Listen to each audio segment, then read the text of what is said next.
Tayo po ay nasa Wanchay Market. So, habang gumukha tayo ng video ay maano tayo at pabalik po sa puntahan natin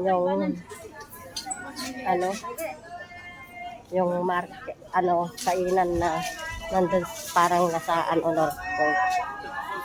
Yun po ay bagong bukas dito sa Wanchay. At mura lang po yung mga bilhin doon, guys, kasi mas okay pa dyan pag naanan yan mga ibang Pilipino, sigurado pupunta nila yun.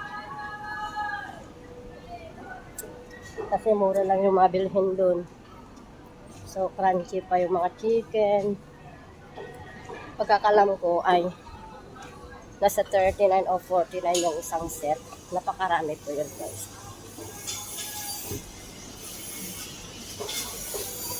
So ayan, naglakas tayo, guys. Ano lang kasi hindi ka pa tayo, hindi pa gaano ma-okay ang ating boses.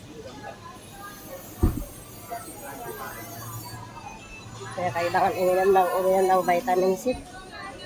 Mahina na yung katawan natin lalo pag gayon na tag-init. Grabe. Mahina talaga itong aking katawan. Hindi kaya. Yan,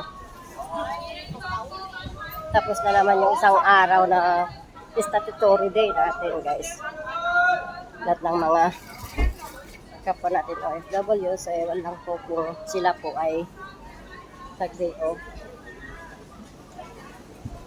Wala na dito yung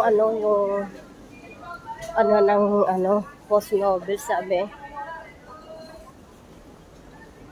Yan po ay ng damit. Nahanap po. Wala na, nag-close na.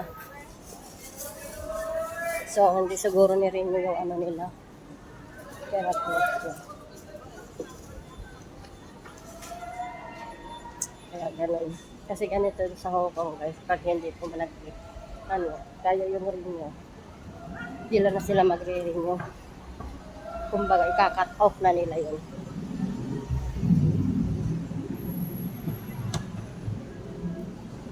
Ayan, guys. So, lakad-lakad tayo.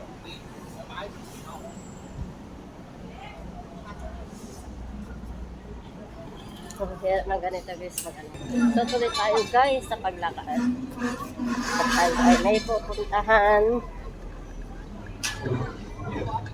Sa pinakadulo-dulo pa yun, guys. Pero pag once na na-reach mo yun, guys, maganda kasi mura lang siya. Baka pag naano ng mga Pinay yan, guys, doon na naman sila pupunta. Hindi na sa Jollibee, hindi na sa McDonald's. Yan.